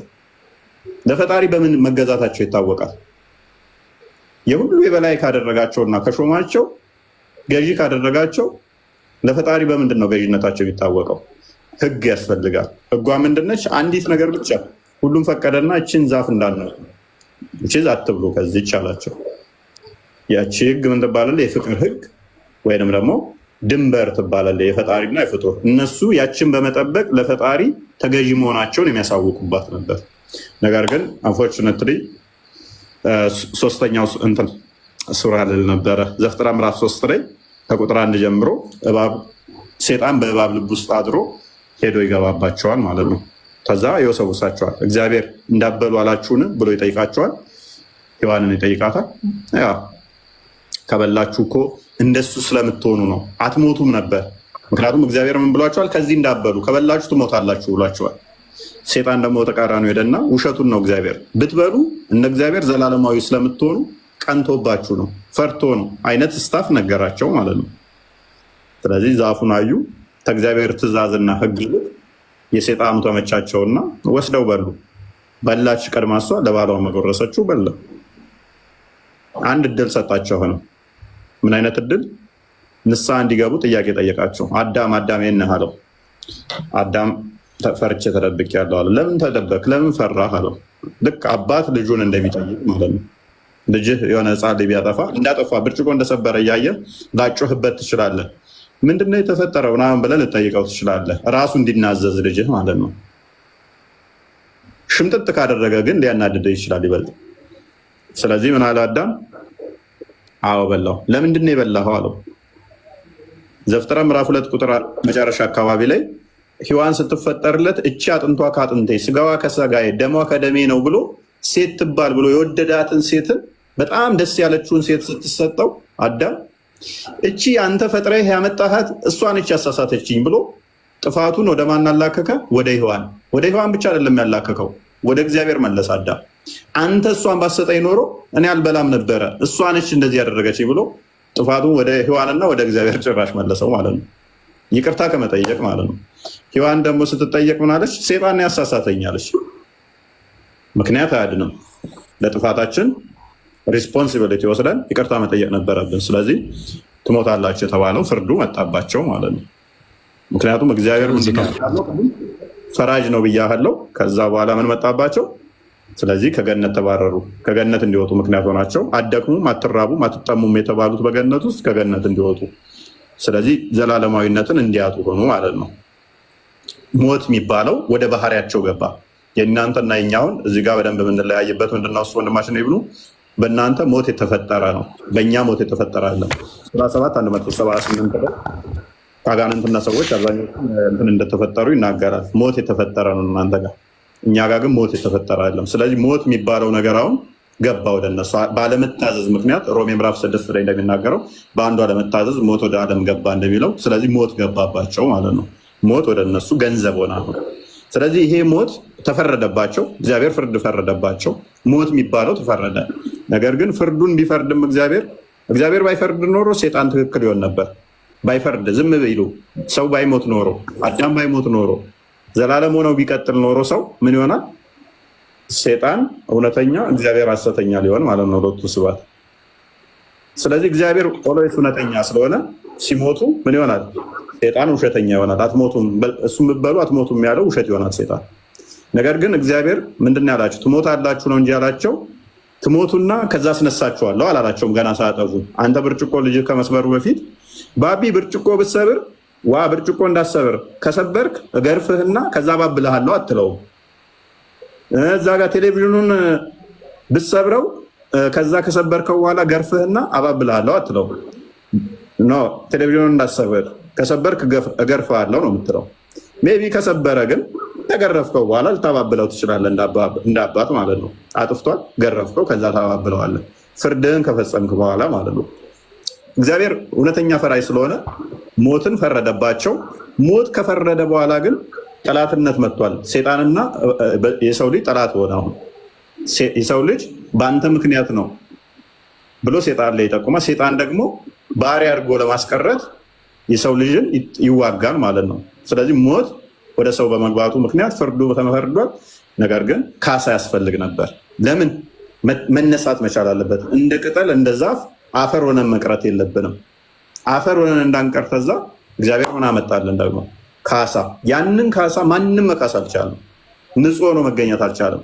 አንተ 100 ብር ዕዳ እያለብህ ሌላ ሰው 100 ብር ዕዳ ያለበትን ካሳ ልከፍል አችልም።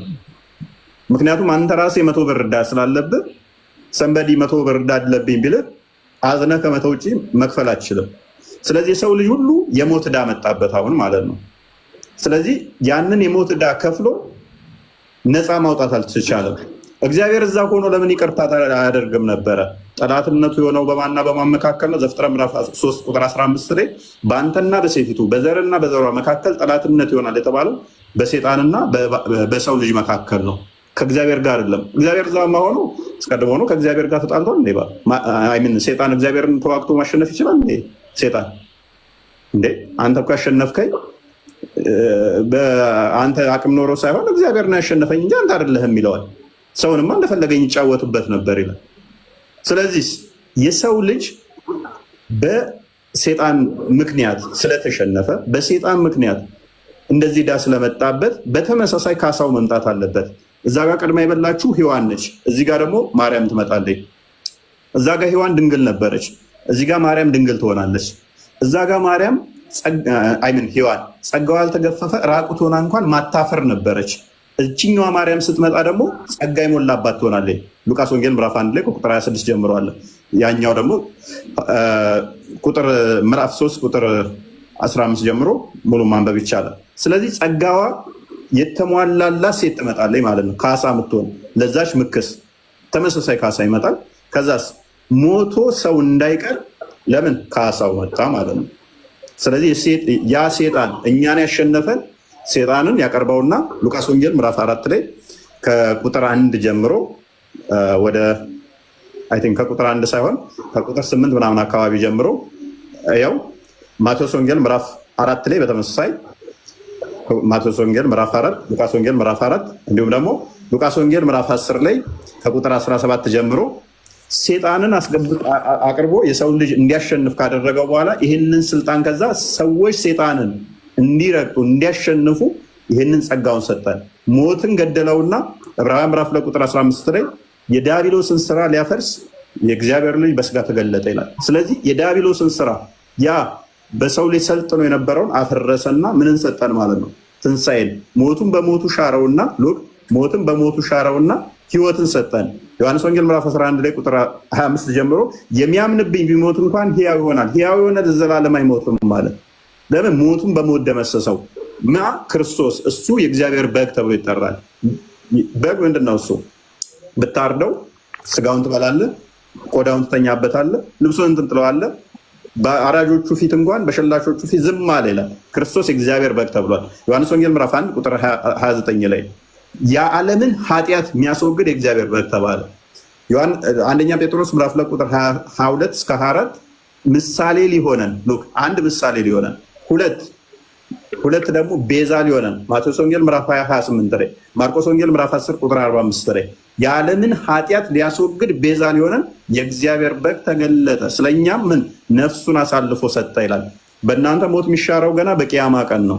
በጥቁርና አረንጓዴ ቡራቡሬ በግ መጥቶ በግ ኢንካርኔት ያደርግና በግ ይታረዳል። በግ ሳይሆን ሞት ይታረዳል፣ በበግ መልክ መጥቶ ማለት ነው። የኔና የክርስቲያኖች ክርስቶስ ግን በግ ተብሎ ተጠርቶ፣ በግ ምንድነው? ትሁት ነው፣ የዋህ ነው፣ ቅን ነው። አራጁ ሊያርደው እየሄደ እንኳን ምን አትረደኝ ብሎ እንትን አይለውም ማለት ነው። ስለዚህ ክርስቶስ ያውቀዋል። ለዚህም እንደመጣ ነግሮናል። ዮሐንስ ወንጌል ምዕራፍ 2 ቁጥር 17 ጀምሮ ይሄን ቤተ መቅደስ አፍርሱት በሶስተኛው ቀን አስነሳዋለሁ አላቸው። ይሄን ቤተ መቅደስ አፍርሱት በሶስተኛው ቀን አስነሳዋለሁ አላቸው። ስለዚህ እሱ መለኮት ተዋህደው ስለሆነ የመጣው ራሱ ይሄንን ካሳ ሊከሰን ስለሆነ ሞቱን በሞቱ ሊደመሰስ ስለሆነ እሞታለሁ አለ። ማቴዎስ ወንጌል ምዕራፍ 16 ላይ ከቁጥር 20 ጀምረህ ስታነበው እንደሚሰቀል በሶስተኛው ቀን እንደሚነሳ ነገራቸው። ተቃወሙት። ሲቃወሙት ይሄ ተቃውሞ የሰይጣን ነው አላቸው። ምክንያቱም የመጣው እሱ የሰይጣንን ስራ ሊያፈርስ ስለሆነ ክርስቶስ አልሞተም፣ አይሞትም፣ መሞት የለበትም የሚለውን የሰይጣን ሀሳብ ነው ብሎ ይቃወመዋል ማለት ነው። ማቴዎስ ወንጌል ምዕራፍ 16 ከ20 ጀምራችሁ አንብቡት ማለት ነው። ስለዚህ ክርስቶስ የመጣው የሰይጣንን ስራ ሊያፈርስ ነው። የእግዚአብሔር ልጅ በስጋ ተገለጠ የዲያብሎስን ስራ ሊያፈርስ ይላል ዮሐንስ በመልእክቱ በአንደኛ መልእክቱ ምዕራፍ 3 ላይ ከቁጥር 4 እስከ 8። ስለዚህ የእግዚአብሔር ልጅ በስጋ የተገለጠው የዲያብሎስን ስራ ለማፍረስ ይሆናል ማለት ነው። ታዲያ እዛ ሆኖ ለምንድን ነው ያልሆነው? እዛ ሆኖ ቢሆን ኖሮ እግዚአብሔር ብቻ አሸነፈኝ እንጂ ሰው አላሸነፈኝ የሚል ነበረ ሴጣን። ስለዚህ በስጋ ተገለጠና ፊልጵስዩስ ምዕራፍ ከቁጥር 4 ጀምራችሁ አንብቡት እስከ 7 ድረስ እሱ በእግዚአብሔር መልክ ሲኖር ሳለ ከእግዚአብሔር ጋር መተካከልን መቀማት እንደሚገባው ነገር አልቆጠረም። ነገር ግን የባሪያን መልክ ይዞ በምስሉም እንደ ሰው ተገኝቶ ይኸውም ለመስቀል ሞት እንኳን የታዘዘ ሆነ ይላል። ስለዚህ የባሪያን መልክ የኔንና የናንተን ያዘ፣ የባሪያውን መልክ ያዘ፣ ታዛዥ ሆነ። ይህንን ደግሞ ራሱ ሲነግረን ዮሐንስ ወንጌል ምዕራፍ 13 ከቁጥር 13 ጀምሮ እናንተ መምህርና ጌታ ትሉኛላችሁ፣ እኔ እንዲሁ መምህርና ጌታችሁ ስሆን እግራችሁን ካጠብኩ እናንተ እንዲሁ ልታደርጉ ይገባል አለ። ስለዚህ አንድ ካሰን ካሳ ብቻ ሳይሆን ደግሞ ትህትናንና ፍቅርን አስተማረን። ምን ዝቅ ማለትን መምህር ጌታው ከደቀ መዝሙር ከጌታው እንደማይበልጥ ዝቅ ብሎ ማድረግ እንዳለባቸው ሲነግራቸው እኔ ጌታችሁ ሆኜ አለ እግራችሁን ካጠብኩ እናንተ ደግሞ እንዲህ ልታደርጉ ይገባል ብሎ ፍቅርን ትህትናን አንድ ሊያስተምረን በስጋ ተገለጠ። ስለዚህ ካሳውን ካሰን፣ ሌላኛው ደግሞ ቤዛ ከመሆኑ በተጨማሪ ፍቅርን ትህትናን አስተማረን።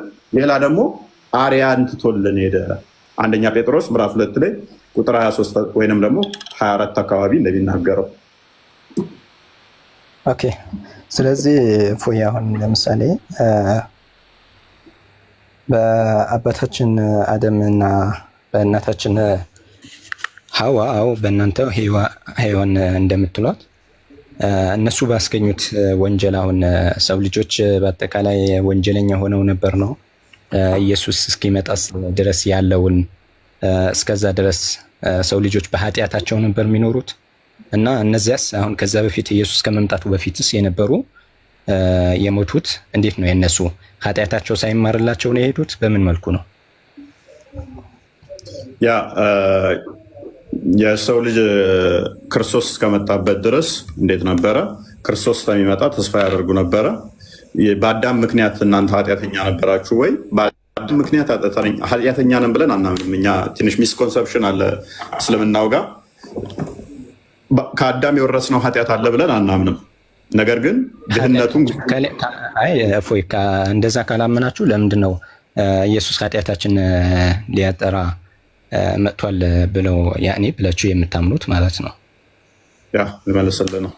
ሜይ ቢ ቡሃሪ ነው ያ ቡሃሪ 195 ላይ እናንተ ጋር ባይዘው ይሄ ነገር አለ። ኤኒዌይስ ብቻ ቁርአኑም ላይ ስላለ ሱራ 2 34 እስከ 38 ቁርአኑም ላይ አለ። ኤኒዌይስ ግን ምንድነው እሱ ግልጽ ላድርግልህ፣ በቀላሉ በምሳሌ ልጀምርልህ። እኛ ምን እናምናለን መሰለህ? ኃጢአት አክቹዋል ሲን የምትባለውን አልወረስንም። አክቹዋል ሲን ማለት ምን ማለት ነው? ጸበለሷን የበሉት አትብላ ተብለው የታዘዙት አዳምና ሔዋን ናቸው። አክቹዋል ሲን ትባላለች እሷ። እሷን የበሉት አዳምና ሔዋን ናቸው። ለምን በላችሁ ጸበለሷን ብለው አንጠየቅም። ጸበለሷ ጫውጫው ትበል፣ ስኳር ስኳር፣ ማርማር ትበል አናቃትም። ምን አገባን እኛ አልበላናትም። እኛ አንጠየቅም በሱ። እሷ አክቹዋል ሲን ትባላለች። የመጀመሪያዋ ኃጢአት እሷን በአዳም ምክንያት የምትባለው እሷን በልታችኋል ተብለን አንጠየቅም። ለምን በላችሁ ተብለን አንጠየቅም። አዳምና ሔዋን ተጠይቀውበታል፣ አለቀ። ነገር ግን ምን አለ መሰለ ኢብኑ፣ አዳምና ሔዋን ቅድም ወደ ገነት ገቡ ብዬህ ነበር አይደለ?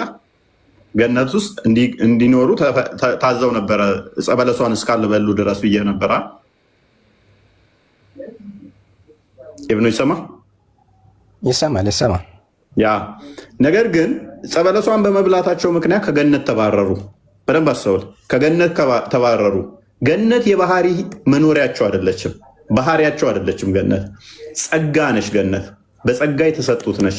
ጸጋ ማለት ስጦታ ነች። በስጦታ ያገኟት ቦታ እንጂ የባህሪያቸው መኖሪያ አይደለችም። ባህሪያቸው ስላልሆነች በጸጋ የተሸለሟት የተሰጧት ስለሆነች እዛ እስካላጠፉ ድረስ ይቀመጣሉ። ካጠፉ ግን ይባረራሉ። አጠፉና ተባረሩ።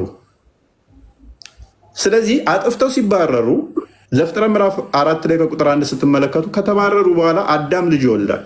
ልጅ ሲወልድ በራሱ መልክና አምሳል ወለደ ይላል። ገነት ውስጥ በነበሩ ሰዓት አይራቡም፣ አይጠሙም፣ አይታመሙም፣ አይደክሙም፣ አይራቆቱም፣ ህመም የሚባል የለባቸው፣ ፍራቻ የለባቸው፣ ሐዘን አያውቁም፣ የለባቸው። ከገነት ሲወጡ ግን መራብ መጣ፣ መፍራት መጣ፣ መሸበር፣ መደንገጥ፣ መታመም፣ መራቆት፣ እነኚህ የመሳሰሉ ነገሮች መጡባቸው። የሚወልዱት ልጅ ከዛ በኋላ በእነሱ አምሳል ሆነ። በደንብ አስተውላ። ኢብኑ አብይን ልስጥ ኤግዛምፕል። ቤተመንግስት ነው ያለው አብይ የፈለገ ወንጀል ቢሰራ የኢትዮጵያን ህዝብ እንዳለ ቢፈጭ ልጁ በወንጀሉ አይጠየቅም። ህፃን ልጁ እስካልተሳተፈ ድረስ ልጁ አይጠየቅበትም። አብይ ይሄን ሁሉ ወንጀል ሰርቶ ከቤተ መንግስት ቢባረር፣ በደንብ አስተውል። ከቤተ መንግስት ሲባረር ከዛ ከቤተ መንግስት ተባሮ የሆነ ጎጆ ደሳሳ ጎጆ ውስጥ ልጅ ቢወልድ አብይ ከጊዜ በኋላ መጥተህ ልጅ አባት እንደዚህ አድርጓል ብለህ ልጁ አይጠየቅም። ጥፋተኛ አይደለም ልጁ። ነገር ግን በደንብ አስተውል። አብይ ከቤተ መንግስት በመባረሩ ምክንያት ልጁ የሚያጣቸው ነገሮች አሉ። ቤተ መንግስት ውስጥ በነበረበት ሰዓት ላይ አብይ እንደፈለገ የሚሟላለት ነገር ልጁ ያገኝ ነበር። ቤተ መንግስት ቢሆን ከቤተ መንግስት ውጭ ስለወለደው በድህነት ስለወለደው በድህነት በመውለዱ ምክንያት አባቱ ልጁ የአባቱን ድህነት ይካፈላል። ወንጀሉን አለም የተካፈለው፣ ድህነቱን ግን ተካፈለ። ስለዚህ እኛ ምኑን ተካፈልን መሰለ? መራቡ፣ መጠማቱ፣ መድከሙ፣ መሞቱ የሚባሉ ነገሮች ተካፈል ናቸው። ኃጢአቱን አይደለም የተካፈል ነው። እነኚህ ሁሉ ነኩን። ቁርአኑ ላይ እናንተ ጋርም አለ ሱራ 7 ላይ አይ ቲንክ 18 ጀምሮ ሱራ 20 ላይም በተመሳሳይ አለ። ሱራ 2 34 እስከ 38 በደንብ አለ።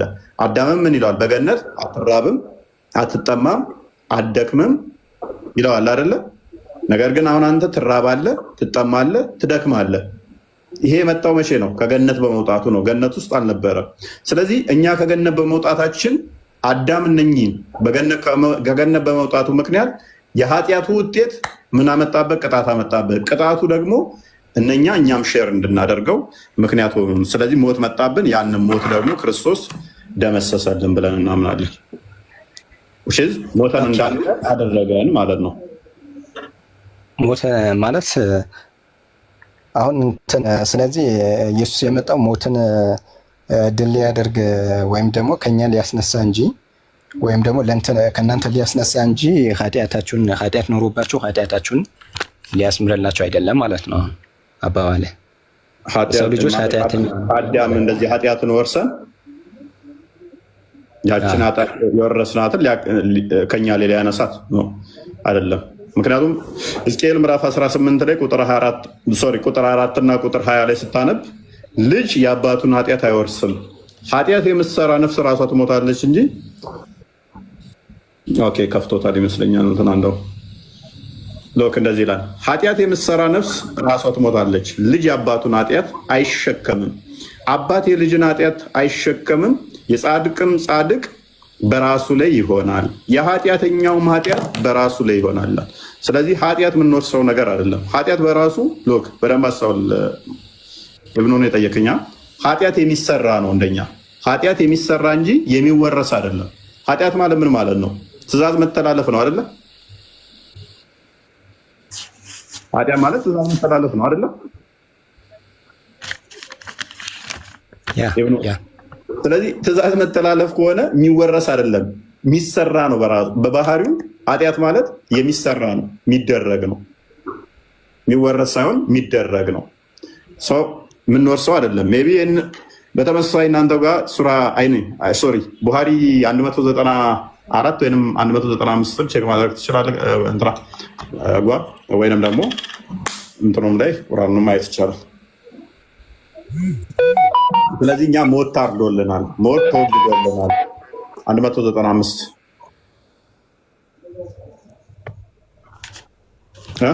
እሺ 34 አድርገው። እሺ 234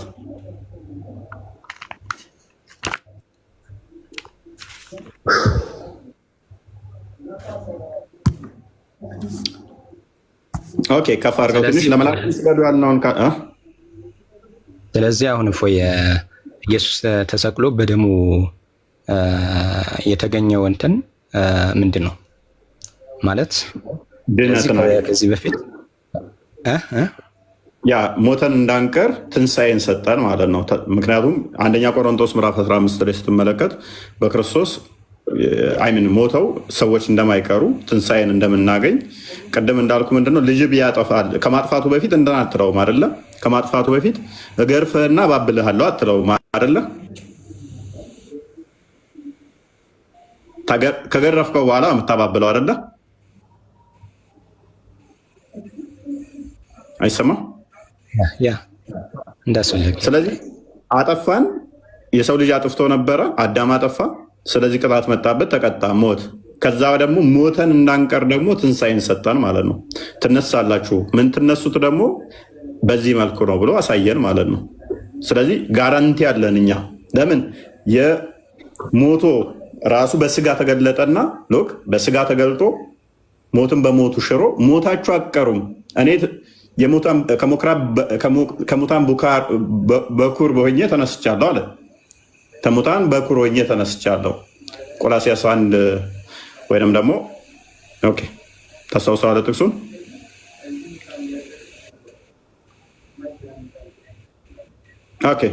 የሙታን ትንሣኤ ደግሞ እንዲህ ሆነው አንደኛ ቆሮንቶስ ምዕራፍ 15 ላይ ይመስለኛል ከቁጥር 12 ጀምራችሁ ሙሉን አንብቡ። እሱ ማለት የከፈትከው የሙታን ትንሣኤ ደግሞ እንደዚህ ነው። በመበስበስ ይዘራል፣ ባለመበስበስ ይነሳል። በውርደት ይዘራል፣ በክብር ይነሳል። በድካም ይዘራል፣ በኃይል ይነሳል።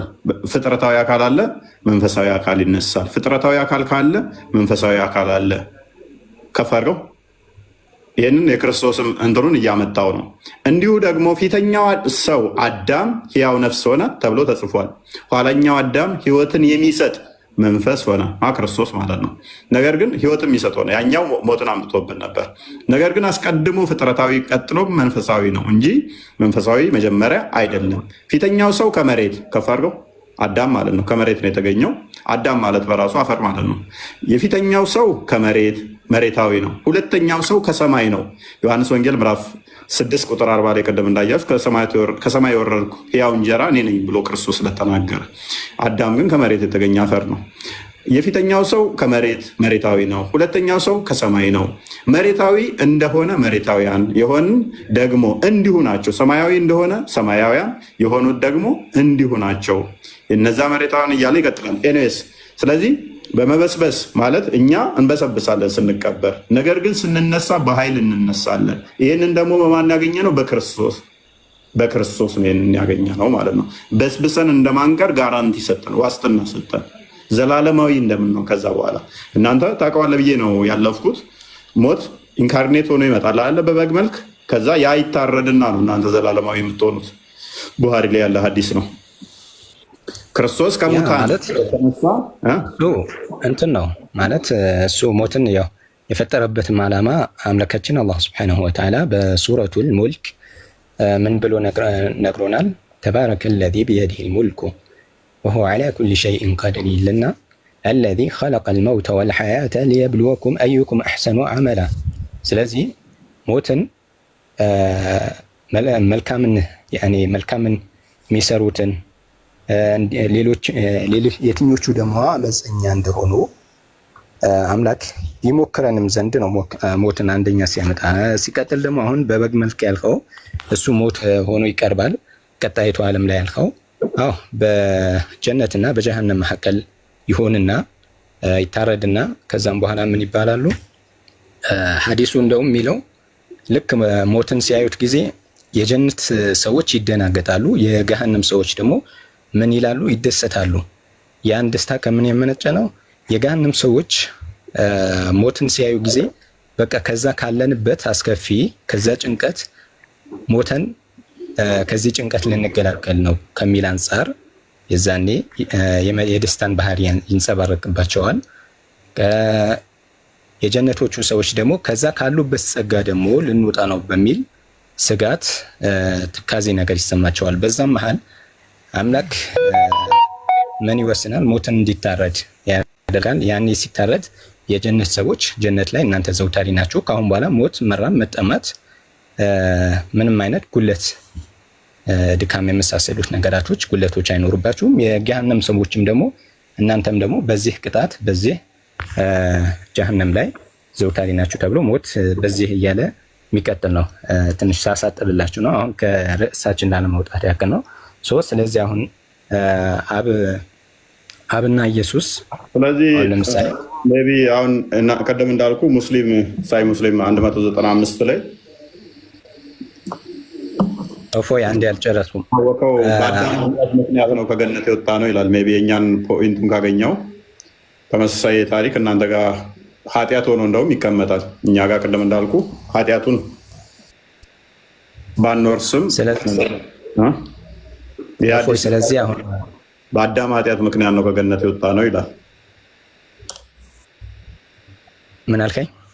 በአዳም ኃጢአት ምክንያት ከገነት ወጣን ይላል። መላይ ማን ነው? ሳይ ሙስሊም 195 ያው እሱ ያው መጀመሪያ እሱ ግልጽ አይደል እንዴ? ጀነት ውስጥ ነበረ አባታችን።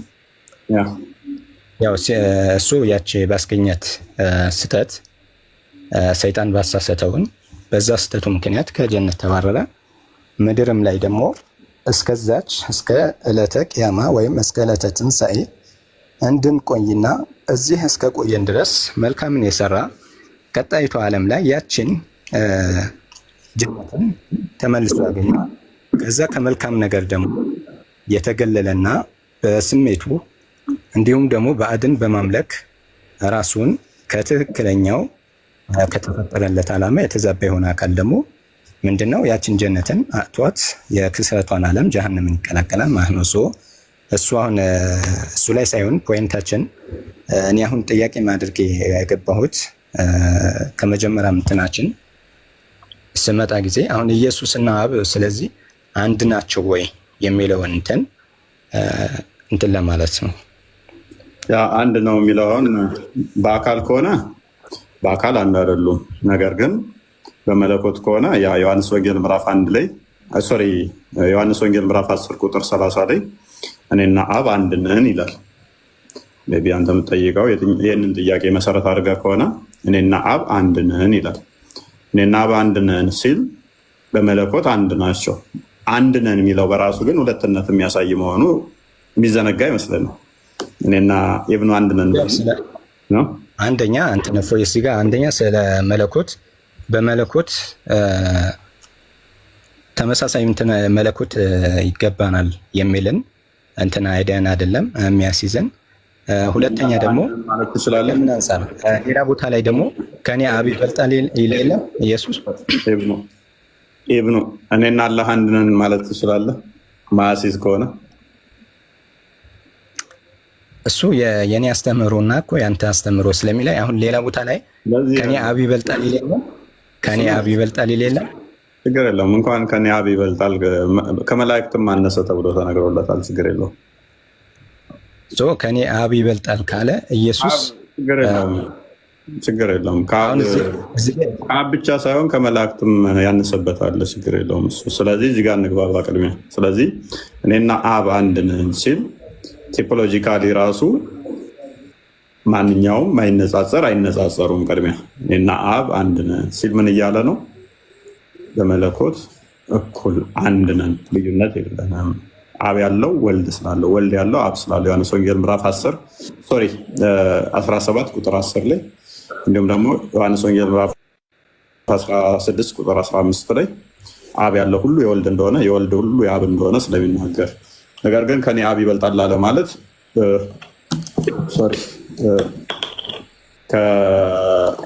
እሱ ምን አንጻር ነው የተነገረው? ከስጋው አንጻር ነው የተነገረው። ወልድ ሟቲ የሆነ ስጋን ስለተዋሃደ በስጋ ስለተገለጠ፣ ቅድም ምን ብያለሁ? ፊልጵስዩስ ምዕራፍ 2 ላይ የባሪያን መልክ ይዞ መጣ፣ ለመስቀል ሞት እንኳን የታዘዘ ሆነ ብያለሁ።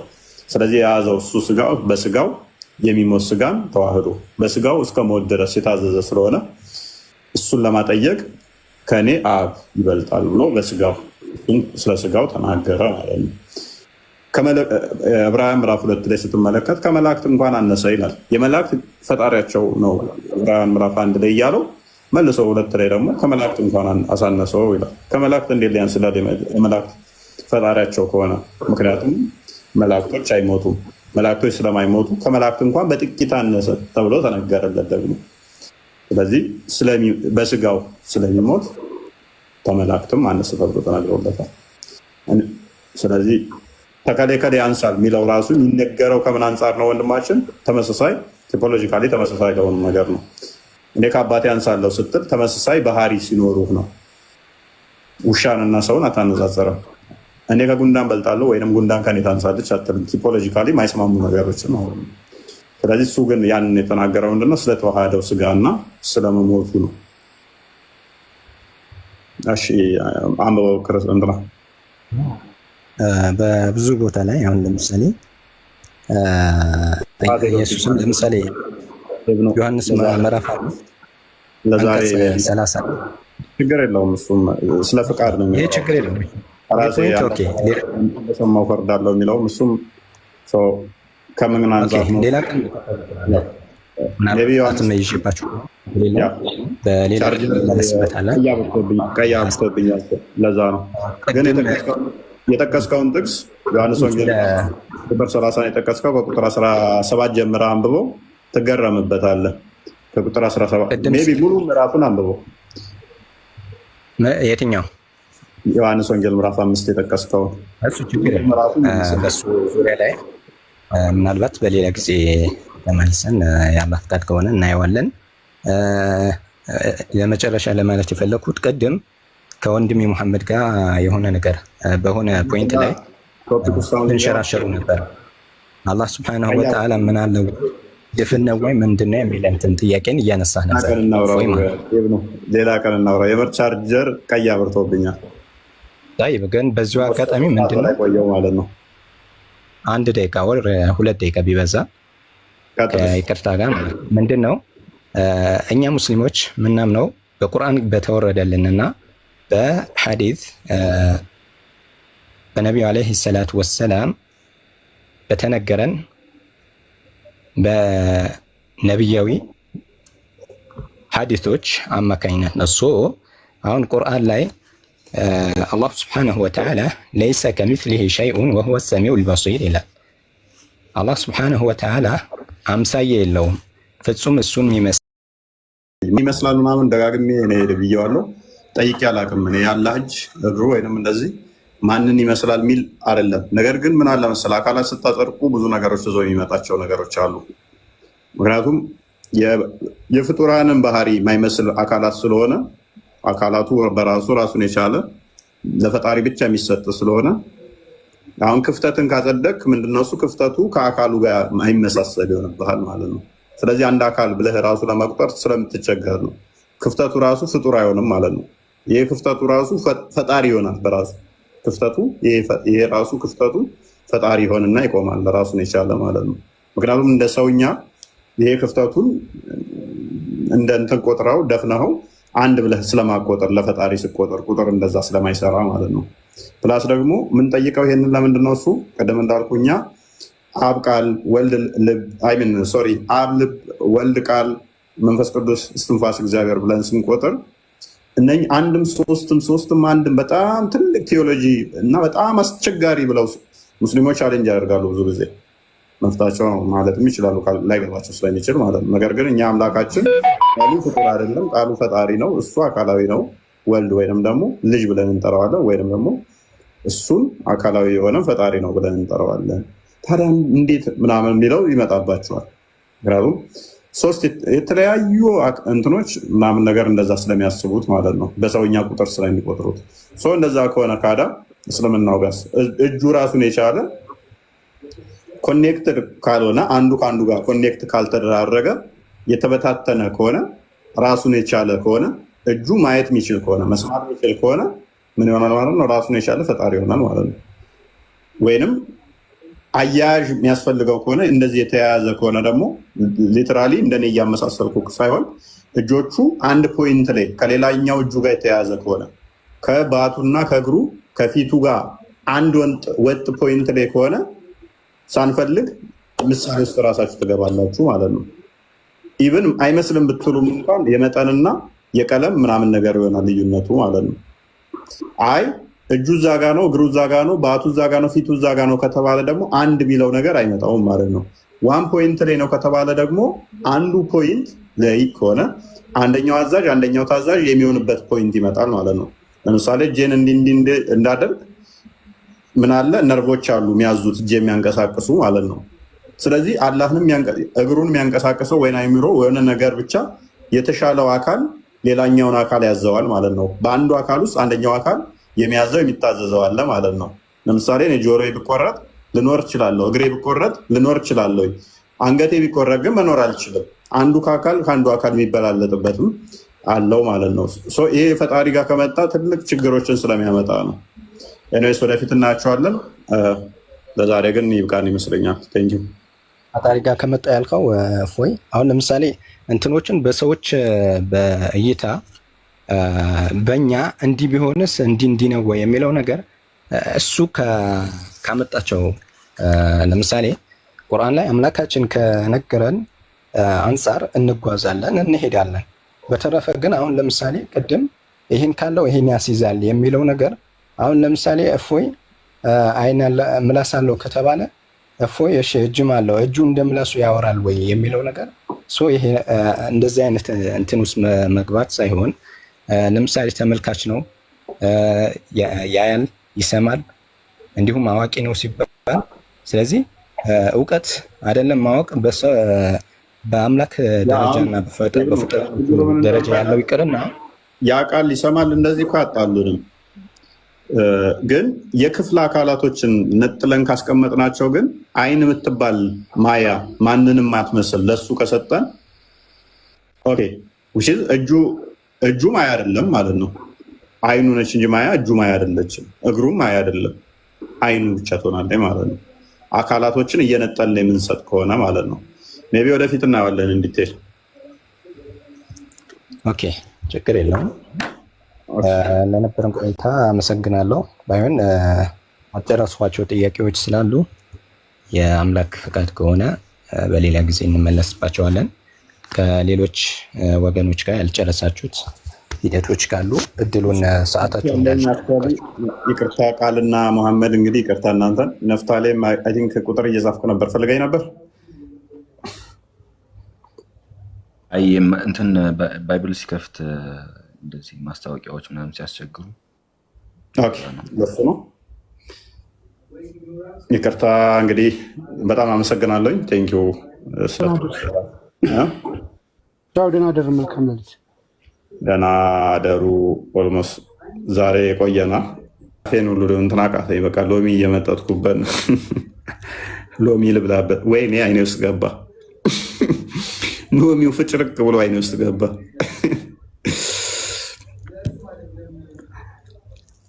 ሎሚ እንትን እላለሁ ብዬ አይኔን አጠፋሁት። ታቃጥላለች ለካ እናንተ